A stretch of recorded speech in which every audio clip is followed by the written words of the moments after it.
টালা park, Baguiati নাগের বাজার, south ক্যালকাটাতেও কয়েকটা জায়গায় সোদপুর এসব আছে, কিছু বন্ধ হয়ে গেছে। তো সেই 15 সাল থেকে আমার জৈব ফসল বা জৈব জিনিসপত্র কিনে খাওয়ার অভ্যেস শুরু হয়েছে। আমি এটাকে প্রিভিলেজ হিসেবে দেখেছি যে কলকাতায় বসেও ফ্রেশ এবং এখনকার রেসপেক্টে রাসায়নিক বা কীটনাশক ছাড়া, মানে অতিরিক্ত ফ্রেশ আর কি, এটা আমরা পাচ্ছি। এই জন্যে 15 সাল থেকেই আমি এই যারা জৈব চাষ করেন এবং যারা তাদের জোগাড় করে এক জায়গায় করেছেন, পূর্ণেন্দুদা সহ সেই সব জৈব চাষের বন্ধুদের কাছে খুবই কৃতজ্ঞ। আমি এবং আমার মা সেই থেকে জৈব জিনিস খাই এবং আমার ধারণা যে তাতে আমরা অন্তত শারীরিকভাবে খুবই উপকৃত হয়েছি 15-র পর থেকে। এটা আমার বিশ্বাস, মানে বিশ্বাসের কারণ আছে, মানে এটা ধর্মের বিশ্বাসের মতন নয়, মানে আমার কাছে রেফারেন্স আছে যে কেন আমি এটা ভাবতে পারি, বিশ্বাসে পৌঁছাতে পারি। আর এমনিতে খেতেও ভালো, আমি স্বাদও খেয়াল করেছি, যেটা আমি যা খেতাম ছোট থেকে তার থেকে এটা আলাদা। ফলে আর আমি বিজ্ঞান নিয়ে পড়াশোনাও করেছিলাম, ফলে সব মিলিয়ে এইটার জন্য ক্রেতা হিসেবে আমার একটা চাহিদা আছে। এই ছোট ছোট স্থানীয় উদ্যোগে যা পূর্ণেন্দুদার সময় শুরু হয়েছিল, যেটা কিছু কিছু এখনো চলছে, সেখান থেকেই রোববার রোববার আমরা বাজার করতাম। এখন সরকারের কাছে, পশ্চিমবঙ্গ সরকারের কাছে আমরা বিশেষভাবে কৃতজ্ঞ যে এই একটা জায়গায়, এবং আমার আবার এক্ষেত্রেও সৌভাগ্য, আমার বাড়ি এখান থেকে কাছে, ফলে আমার সপ্তাহে একদিনের দরকার পড়ে না, পারলে রোজই আমি আসতে পারি। এবং আমি আসি না আসি, মানে A to Z সবই আমি জৈব ব্যবহার করার সুযোগ পাচ্ছি, খাওয়ার সুযোগ পাচ্ছি, এবং সেটা একটা জায়গা থেকেই পাচ্ছি। এইটা খুবই একটা সুবিধাজনক ব্যাপার। আমি যারা সাউথে থাকেন বা একটু দূরে থাকেন তাদের সবাইকে আমি ক্রেতা হিসেবে আপনাদের এই হাটের ভালো প্রচারক, আমি প্রচুর প্রচার করি, আজকের জন্যও আমি অনেক প্রচার করেছি।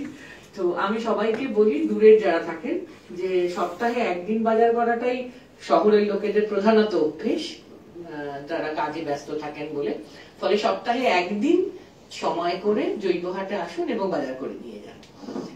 এইটা আমরা যত বেশি প্রচার করতে পারবো, আমি পুরোটাই ক্রেতার দিক থেকে বলছি, আমি তো আগেই বলেছি যে এই দিকটা আমি জানি না, সেইটা খুব উপকারে লাগবে বলে আমার ধারণা আমাদের সকলের। কারণ প্রচুর ক্যান্সার থেকে শুরু করে নানান অসুখ ইদানিং একেবারে ঘরে ঘরে দেখা যাচ্ছে, যেটা হয়তো এইটার প্রচলন একটু বাড়লে আমরা একটু কমিয়েও ফেলতে পারতে পারি। অন্তত সেই প্রচেষ্টার দিকে আমাদের যাওয়া উচিত, এটা খুব প্রয়োজনীয় ব্যাপার। আর এখানে বিভিন্ন জিনিস, বিভিন্ন, আমি ক্রেতা হিসেবে আপনাদের বলে দেবো যে প্রচুর কিছু মানে ভালো ভালো পাওয়া যায়। আমাদের বসুন্ধরা উদ্যোগ আছেন, লেটস রান গ্রিন আছেন, দিব্যেন্দু বলে একজন চাষি আছেন, সপ্তাহে 2-3 দিন তিনি তার ফসল নিয়ে আসেন। তারপরে আমাদের টোনার বন্ধুরা আছেন, টোনা এই জৈবর ক্ষেত্রে অনেক দিনের নাম। তাছাড়া বিপ্লবদের কিশলয় আছে, কোজাগরি আছে। তাছাড়া ফিয়াম আসতে পারে না, কিন্তু তার জিনিসপত্র নিয়ে পৌষ্টিক লাইফ এখানে স্টল চালান। তাছাড়া অ্যান এসেনশিয়াল আছেন, নীলদর্পণ আছেন। আর ক্রাফটের, আর্ট ক্রাফটের বন্ধুরা আছেন, তারা এই মানে শালপাতা, যারা থার্মোকল ব্যবহার না হয় সেজন্য শালপাতার থালা বা ব্যাগ, নানা রকম কাপড়ের ইত্যাদি, সেগুলো মানে সেখানে কাগজের, সেখানেও একটু প্লাস্টিক বর্জনের প্রশ্ন জৈবর প্রশ্নে প্রয়োজনীয়, স্বাস্থ্যের প্রশ্নেও বটে, প্রকৃতির প্রশ্নেও বটে, পরিবেশের প্রশ্নেও বটে, তার সেই সব নিয়ে আর্ট ক্রাফট আছে। তাছাড়া ডেবরার একটা অর্গানাইজেশন আছে, তাছাড়া মুক্তি ফ্রেশ আছে সুন্দরবনের, এছাড়াও শীতজাল খামার আছে বাঁকুড়ার, সেখানেও মধু নিয়ে আসেন সুন্দরবন এফিডি। তারপর বোধহয় ডুমুরদহ আছে, বাদাবন আছে, জয়গোপালপুর আছে, এগুলো সব দক্ষিণ 24 পরগনা সুন্দরবন। ডুমুরদহ নয়, বাদাবন বা জয়গোপালপুর। বাদাবন আজকের প্রধান সংগঠক ও আজকের বা কালকের প্রোগ্রামে। এছাড়াও অমল ফার্ম আছেন, আমন চাষি আছেন, আর প্যানেক্স জঙ্গলমহল উদ্যোগ, পান্ডুয়ার সংগঠন আছে এফপিসি, আর ডিআরসিএসসি আছেন, সেখানে অরূপ দ্বারা অনেকে আছেন, সৌরভ দ্বারা অনেকগুলো সংগঠন মিলে ছোট ছোট ছোট এফপিসি নিয়ে ডিআরসিএসসি আছেন। বোধহয় আমি কাউকে মিস করতে পৌষ্টিকায় বলেছি, সম্ভবত আমি কাউকে মিস করছি না। আমি স্টল শুদ্ধ জানি, আমি না এলে আমি বলে দিতে পারি যে এই স্টলে অমুকটা নিতে পারো, ওখানে সর্ষের তেল, ওখানে মশলা, এরকম। মানে আমি এসে 6 মাস এটা আমার অনেকটা অভ্যেস হয়ে গেছে। আমাকে আপনারা প্রচারক হিসাবে পাবেন।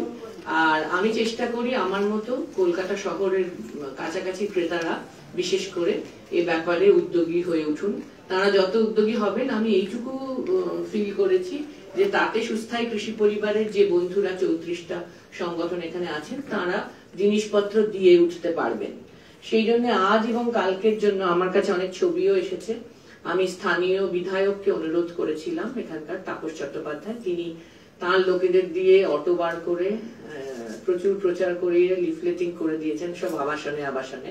এখানকার সল্টলেক এবং নিউ টাউন এইসব দিককার আবাসনে মোটামুটি একটু যারা থাকেন তারা জৈবটা অ্যাফোর্ড করতে পারবেন, যেহেতু দাম নিয়ে এখানে প্রশ্ন উঠেছে। যদিও এক্ষেত্রেও আমি কৃতজ্ঞতা প্রকাশ করব সরকারের কাছে। সুফল বাংলা যখন উদ্যোগ নেওয়া হলো সরকারের দিক থেকে, তখন অ্যাপ্রোচটা ছিল যে একটা ন্যায্য দামে যেন মোটামুটি রিজনেবল প্রাইসে যেন লোকে সবজি সহ বিভিন্ন জিনিস কিনতে পারে। তো এই জৈবর ক্ষেত্রেও শুধু অর্গানিক হাট বানানোই নয়, সুফল বাংলা গ্রিনস করে তারা একটা দামের লিস্ট প্রত্যেক দিনই আমাদের পাঠান, ফলে সেটা আমরা দেখে নিতে পারি এবং সুবিধে হয়। সাধারণ সুফল বাংলার যে রেট, তার থেকে 20% তফাৎ থাকে। এখনো অনেকজন জৈব করেন না, কমজন করেন, দূর দূর থেকে আসেন। সেই জন্য আমার ধারণা কনভেন্স ইত্যাদি খরচ মিলিয়ে একটু তাদের এই 20%টা বেশি লাগে। যখন আরো অনেককে আমরা জৈব করতে উৎসাহিত করে ফেলতে পারবো, তখন হয়তো এই 20%-এর বাড়তিটাকেও আমরা কমিয়ে আনতে পারবো। সুফল বাংলা গ্রিনস এর রেট ভালো হয়ে যায়, একই রকম হয়ে যেতে পারবে। গৌতম বাবুর এই প্রস্তাব ভালো যে যদি সুফল বাংলার তো প্রচুর প্রায় 500 আউটলেট আছে, সব জায়গায় যদি সুফল বাংলা গ্রিনস আলাদা করে জৈবর জন্য র্যাক দিতে পারেন, তাহলে তো শুধু কলকাতা সারাউন্ডিং না, সর্বত্র লোকেরা পেতে পারবেন জৈব। এটা খুব ভালো প্রস্তাব, যদি এটা সত্যি সরকারের দিক থেকে ভাবা যায় ভালো। এখানকার এটাকে এগিয়ে নিয়ে যাওয়ার জন্য পজিটিভ নেগেটিভ যা যা আছে, ক্রেতা হিসেবে সরকারি আধিকারিকরা যদি আমার ফিডব্যাক চান, আমি সেটা প্রোভাইড করতে রাজি আছি, যেটা নিয়ে আলোচনায় আমরা ফার্দার এগোবার ক্ষেত্রে ভূমিকা মানে বেটার পেতে পারি। আর পূর্ণেন্দুদার সঙ্গে মোটামুটি আমি যতদূর দেখেছি জৈব চাষ যারা করেন সারা বাংলায়, তাদের সবার সাথে যোগাযোগ আছে। ফলে এখানে এখন 34, আরো অনেক 34 অপেক্ষা করে আছেন, তাদেরকেও আমরা আস্তে আস্তে নিশ্চয়ই এখানে নিয়ে আসতে পারবো। এখানে আমরা জেনেছি উপরে ল্যাবরেটরি এবং নিচে রেস্টুরেন্টেরও প্রভিশন রাখা আছে। এরপরে শুধু 2 দিন নয়, আজকে যেমন আমাদের সকলেরই, আমি যাদের প্রচার করেছি তাদেরও বলেছি, আমাদেরও উৎসাহ আছে। পান্তা ভাত থেকে পোলাও সবই জৈব, কি ভাবে প্রোডাকশন হয় বা কি ধরনের খাবার সুন্দরবন বা অন্য যে কোনো জায়গার মা ভাই বোনেরা আমাদের খাওয়াতে পারেন। এরপর যখন সত্যি সত্যি রেস্টুরেন্টটাও আমরা চালু করতে পারবে সরকারের দিক থেকে, তখন বা সুস্থায়ী কৃষি পরিবার সহযোগিতা করতে পারবে, তখন তো আর খুব ভালোই ব্যাপার হয়ে যাবে। কারণ আমার মোটেই রান্না বান্না করার সময় থাকে না আর ইচ্ছাও থাকে না, তো তখন আমার জন্য খুব সুবিধা হবে এবং আমার মতন অনেক লোক আছে তাদেরও সুবিধা হবে। আপনারা সবাই ভালো থাকবেন। আর আমার বন্ধু অজন্তা সহ সকলেই আমাকে বারবার মাননীয় সাংসদ বলছে, তো আমি এইটুকুই আপনাদের বলতে পারি যে আমি 3বার সাংসদ হওয়ার সুযোগ পেয়েছি। তো কিছু কিছু সাংসদ হওয়ার সূত্রে তো কিছু কিছু কাজ বাড়তি করতে পারা যায়। ফলে আপনারা শুধু আমার ভাষণ শুনে আমায় ছেড়ে দেবেন না, আমাকে খাটিয়ে নেবেন, আমায় কাজে লাগাবেন যতটা আপনাদের প্রয়োজন। অনেক ধন্যবাদ দোলা সেনকে। আসলে আমরা দেখেছি আমাদের সুস্থায়ী কৃষি পরিবার তো পরিবারে একটু ক্যাচর হয়, এবং তখন দোলা কি বড়দিদির মতন ভূমিকা নিয়ে সমস্ত ক্যাচরকে বন্ধ করে দিতে পারে। একদিকে অভিভাবক রয়েছেন, একদিকে বড়দিদি রয়েছেন, একদিকে পশ্চিমবঙ্গ আধিকারিকরা রয়েছেন, অনেক গুণীজন এসেছেন, সাহিত্যিক, অভিনেতা। আমি সোমা খুবই পরিচিত, আমি ওকে প্রথমে বুঝতে পারিনি, তো অনেকেই রয়েছেন, সাংবাদিক বন্ধুরা এক ডাকে চলে এসেছেন, সাথীদি অনুসুয়া প্রতিদিন থেকে আর আমাদের অতি প্রিয় কৃষক বন্ধুরা রয়েছেন, যারা আমাদের এই গোটা জিনিসটার পিছনের কথা, যারা আমাদের প্রেরণা, যাদেরকে নিয়ে আমরা এই কাজটা করতে চাই, এগিয়ে যেতে চাই, এবং আপনারাই আমাদের শক্তি। আসুন আগামী দিনে আজ উদ্বোধনী ভাষণ থেকে আমরা একটা নতুন সমাজ, নতুন ভাবনা, নতুন চলা, কিন্তু সেই চলাগুলির মধ্যে অনেক শৃঙ্খলা দরকার, সেই সব মিলিয়ে আলাপ আলোচনার মধ্যে দিয়ে আজকে খাদ্য নিরাপত্তা দিবসকে আমরা সেলিব্রেট করি। আমরা ভালো থাকি, আমরা সুস্থ থাকি, এই অঙ্গীকার নিয়ে আপনাদের সকলের অনুমতি নিয়ে স্যার আজকে আমাদের ওই উদ্বোধনী অংশটা আমরা সমাপ্ত ঘোষণা করলাম। এবার আমাদের